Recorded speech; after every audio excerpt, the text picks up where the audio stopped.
अस्सलामुअलैकुम dear students, welcome to Arrahman maths academy. Student, आज की क्लास में हम क्वेश्चन नंबर 5 डिस्कस करने वाले हैं। तो क्वेश्चन नंबर 5 की स्टेटमेंट देखें।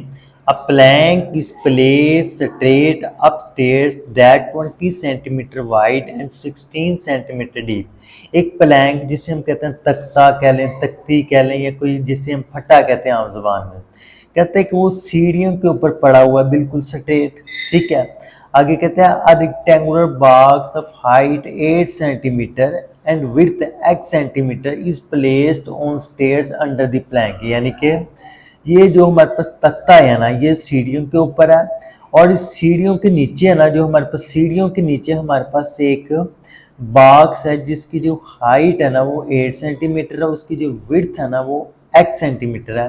कहते हैं कि आपने वैल्यू फाइंड करनी है x की। फर्स्ट ऑफ ऑल स्टूडेंट, आप देखें यहाँ पे हमारे पास दो ट्राइंगल्स बने हैं, एक ये वाली कंप्लीट ट्राइंगल, ठीक है, और एक ये वाली ट्राइंगल। ठीक है, इन दोनों ट्राइंगल्स के दरमियान सिमिलरिटी बन रही है, तो हमने वैल्यू फाइंड करनी है x की। तो मैं क्या करता हूँ अपनी आसानी के लिए, है ना, ये जो बड़ी ट्राइंगल है इसको मैं नाम दे देता हूँ DEF का। देखो, मैंने बड़ी वाली जो ट्राइंगल है ना इसको नाम दे दिया DE और F का, और इसी तरह ये जो छोटी ट्राइंगल है ना इसको मैंने नाम दे दिया है AB और C का। अब आपने ध्यान से समझना है कि ये जो DEF है ना इसकी लेंथ है 20, DE की लेंथ है हमारे पास 20 सेंटीमीटर। ठीक है, इसी तरह ये जो वाली जो लेंथ है ना EF, इसकी लेंथ है हमारे पास 16 सेंटीमीटर। ठीक है, इसी तरह ये छोटी वाली ट्राइंगल देखो, इसको मैंने नाम दे दिया है AB और C का। ये वाली लेंथ तो होगी हमारे पास x। ठीक है, ये टोटल लेंथ है 16 सेंटीमीटर, टोटल लेंथ के 16 सेंटीमीटर, और ये है इसका हाफ। इसका मतलब है कि अगर ये टोटल 16 है तो ये भी हमारे पास हो जाएगी 8 सेंटीमीटर। ये देखो मैंने 8 सेंटीमीटर बना दिया है। आई होप ये आपको डायग्राम की समझ आ गई होगी। तो इन दोनों ट्राइंगल्स के दरमियान सिमिलरिटी बन रही है, सिंस मैंने कहा कि ट्राइंगल ABC सिमिलर है किसके, DEF के, सो मैंने कह दिया ratio of corresponding sides are equal. तो देखो, मेजरमेंट BC किसके कॉरस्पॉन्डिंग है, मेजरमेंट EF के इज इक्वल। इसी तरह मेजरमेंट AB के कॉरस्पॉन्डिंग साइड के हम measurement DE। It's okay student. अब हमने जस्ट वैल्यूज पुट करनी है। BC की वैल्यू हमारे पास है 8 सेंटीमीटर, EF की वैल्यू है हमारे पास 16 सेंटीमीटर, AB की वैल्यू हमारे पास x है, और DE की वैल्यू हमारे पास क्या है, 16 है। ठीक है स्टूडेंट, हमें तो चाहिए x की वैल्यू। तो आपने ध्यान से बात को सुनना है। ये जो 20 है ना इधर डिवाइड हो रहा है, दूसरी साइड पे जाके मल्टीप्लाई हो गया। तो ये देखो 8 1 8, 8 2 16, तो 2 बच के 2 को 20 से डिवाइड करें तो x का आंसर आ गया हमारे पास 10 सेंटीमीटर। आई होप ये पार्ट आपको सही से क्लियर हो गया होगा। अब हम चलते हैं इसके क्वेश्चन नंबर 6 की तरफ। अब डियर स्टूडेंट, क्वेश्चन नंबर 6 पे आ जाओ। कहता है a man who is 1.8 meter tall, एक बंदा है जो 1.8 मीटर उसकी हाइट है, cast a shadow of 0.76 meter in length. एक बंदा है जिसकी हाइट है 1.8 मीटर और वो शैडो बना रहा है 0.76 मीटर। कहता है if at the same time a telephone pole, और सेम वक्त में एक टेलीफोन पोल है जो शैडो बना रहा है हमारे पास 3 मीटर। कहता है कि उस टेलीफोन पोल की आपने हाइट फाइंड करनी है। तो ये मैंने डायग्राम बनाई है, ध्यान से सुनना है। एक मैन था जिसकी हाइट थी 1.8 मीटर, ठीक है, और वो शैडो बना रहा था 0.76 मीटर लॉन्ग, यानी कि ये उसकी हाइट होगी, ये उसका शैडो होगा। तो मैंने इसको आपस में मिला दी, एक ट्राइंगल बन गई। कहता है सेम टाइम हमारे पास एक पोल है, ठीक है, सेम टाइम हमारे पास एक पोल है जो शैडो बना रहा है 3 मीटर। कहते हैं कि उस पोल की आपने क्या फाइंड करनी है, हाइट फाइंड करनी है। तो मैंने इनको आपस में मिला दिया है। सिंपल हमारे पास दो ट्राइंगल्स बन गए, एक A B और C, DE और F। हमने ये x की वैल्यू फाइंड करनी है, इसके कॉरस्पॉन्डिंग ये वाली साइड आ जाएगी, इसके कॉरस्पॉन्डिंग ये वाली साइड आ जाएगी। तो देखो सिंस ट्राइंगल ABC सिमिलर है DEF के, सो कॉरस्पॉन्डिंग साइड्स आर इक्वल। तो मैंने कहा कि DF के कॉरस्पॉन्डिंग साइड क्या हमारे पास D, मैंने कहा कि DF के कॉरस्पॉन्डिंग साइड क्या हमारे पास AC। इसी तरह डी ई के कॉरस्पॉन्डिंग क्या है हमारे पास ए बी। जस्ट मैंने वैल्यूज पुट की है, डी एफ की वैल्यू हमारे पास एक्स है, ए सी की वैल्यू 1.8 है, डी ई की वैल्यू 3 है, ए बी की वैल्यू 0.75 है।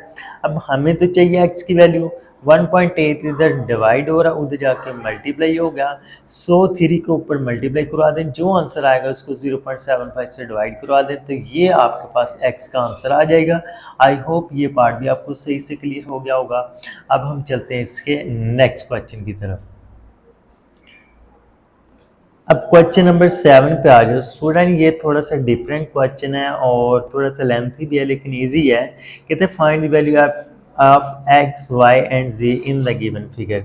एक तो हम सिमिलर वाला कंसेप्ट यूज कर सकते हैं इसमें, और एक दूसरा कंसेप्ट है कि फर्स्ट ऑफ ऑल आप गौर करें तो यहाँ पे तीन राइट ट्राइंगल बांधनी है। एक ये वाली, ठीक है, एक ये वाली और एक ये कंप्लीट, इसमें तीन ट्राइंगल बांधनी है। देखो मैंने इसको नाम दे दिया है ए बी और डी का, ठीक है। मैंने कहा कि यहाँ पे तीन ट्राइंगल्स बांधनी है हमारे पास। कितनी ट्राइंगल बांधनी है हमारे पास है? तीन ट्राइंगल बांधनी है। एक ए सी और बी, दूसरी ए सी और डी, और थर्ड वाली बांधनी है ए बी और डी, यानी कि तीन राइट ट्राइंगल बांधनी है, ठीक है। फर्स्ट ऑफ ऑल हमने यहाँ से वैल्यू फाइंड करनी है, हमने यहाँ पे वैल्यू फाइंड करनी है एक्स वाई और जी की, ठीक है। अगर स्टूडेंट आप गौर करें in small triangle A B और सी, ठीक है, in small right triangle A B और सी पे अगर आप गौर करें तो यहाँ पे अगर हम पी थ्योरम लगाएं, पी थ्योरम यानी कि पाइथागोरस थ्योरम, तो आपको पता है कि ये वाली जो साइड है ना 90 एंगल के सामने वाली साइड होती है हाइपोटेन्यूज, ठीक है। तो ये हमारे पास होगी परपेंडिकुलर और ये होगी हमारे पास बेस। हाइपोटेन्यूज का स्क्वायर इज इक्वल बेस का स्क्वायर प्लस परपेंडिकुलर का स्क्वायर। जस्ट मैंने हाई वैल्यूज पुट की, h की जगह मैंने 10 का स्क्वायर कर दिया, b की जगह हमारे पास y का स्क्वायर आ गया और p की जगह हमारे पास 6 का स्क्वायर आ गया, ठीक है स्टूडेंट। अब देखो 10 का स्क्वायर 100 आ गई, ये y स्क्वायर 36 आ गया, इसका 36 इधर प्लस हो रहा है उधर जाके माइनस हो गया, तो यहाँ पे वाई स्क्वायर की वैल्यू आ गई हमारे पास 64। अब स्टूडेंट अगर हम दोनों साइड्स पर स्क्वायर रूट लें ना, तो हमें पता 64 किसका स्क्वायर रूट होता है हमारे पास 8 का होता है, सो वाई का आंसर आ गया हमारे पास 8 सेंटीमीटर, ठीक है स्टूडेंट्स। अब स्टूडेंट हम आते हैं ए सी और डी वाली ट्राइंगल, ये भी हमारे पास राइट ट्राइंगल बांधी है, ठीक है। ये हमारे पास देखो स्टूडेंट, ये साइड होगी हमारे पास इसकी हाइपोटेन्यूज होगी, और ये क्या होगी इसका ये इसकी बेस होगी, और ये क्या होगा हमारे पास परपेंडिकुलर हो गया।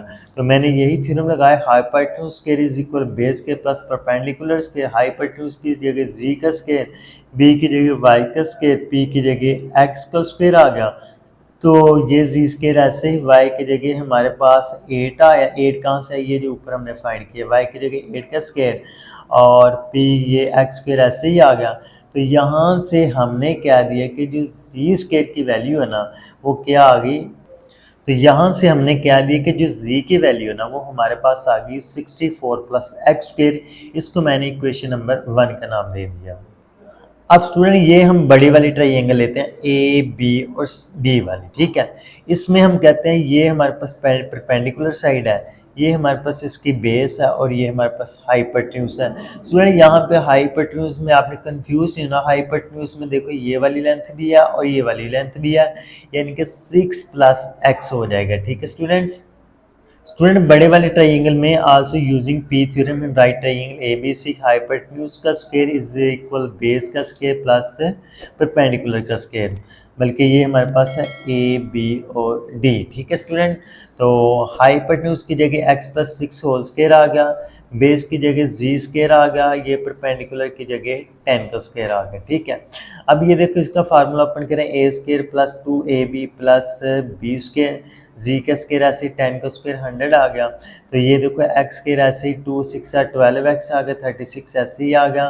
तो ये देखो जी स्क्वायर की वैल्यू मैंने ऊपर वाली पुट कर दी है, जी स्क्वायर की ये वैल्यू पुट कर दी 64 प्लस एक्स स्क्वायर। जी स्क्वायर की जगह मैंने लिख दिया 64 प्लस एक्स स्क्वायर प्लस 100। तो अब स्टूडेंट देखो दोनों साइडों पर सेम टर्म है, इधर भी एक्स स्क्वायर है, इधर भी एक्स स्क्वायर है, दोनों कैंसिल हो गए, 12x रह गया। ये 36 इधर प्लस हो रहा है, उधर जाके माइनस होगा, तो 12x इज इक्वल टू, इनको माइनस कराएं तो 128 होता है, तो 12 इधर डिवाइड मल्टीप्लाई हो रहा है, उधर जाके डिवाइड होगा, तो इनकी सिंप्लीफिकेशन करें तो 32/3 आ गया। ये हमारे पास है इम्प्रॉपर फ्रैक्शन। इसको हमने लिखना है कंपाउंड फॉर्म में। किस फॉर्म में लिखना है? 32 को अंदर रखेंगे और 3 पे डिवाइड कर देंगे, तो 3 10 हमारे पास होता है 30/2। इसको लिखने का क्या तरीका? कोशेंट, पहले कोशेंट लिखते हैं फिर रिमाइंडर ओवर डिवाइजर, तो ये हमारे पास आ गई x की वैल्यू। ठीक है स्टूडेंट, अब हमारे y की वैल्यू आ गई और हमारे पास x की वैल्यू भी आ गई। अब हमें चाहिए z की वैल्यू, तो ये वाली जो x की वैल्यू आएगी ना 32/3, ये मैं z की जगह पुट करने लगा हूँ।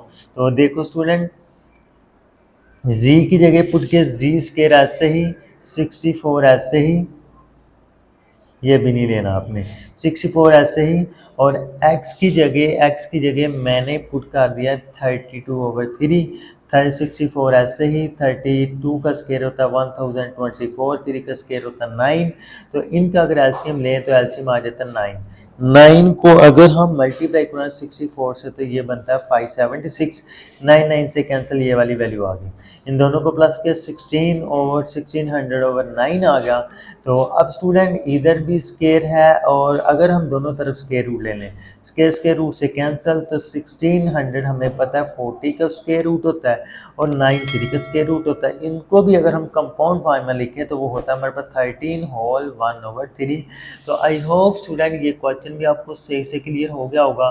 तो स्टूडेंट आज के लिए हम इतना ही पढ़ेंगे। वीडियो अच्छी लगे इसको लाइक शेयर और चैनल को सब्सक्राइब कीजिए। ओके, अल्लाह हाफिज़, फिर मिलेंगे अगली वीडियो में।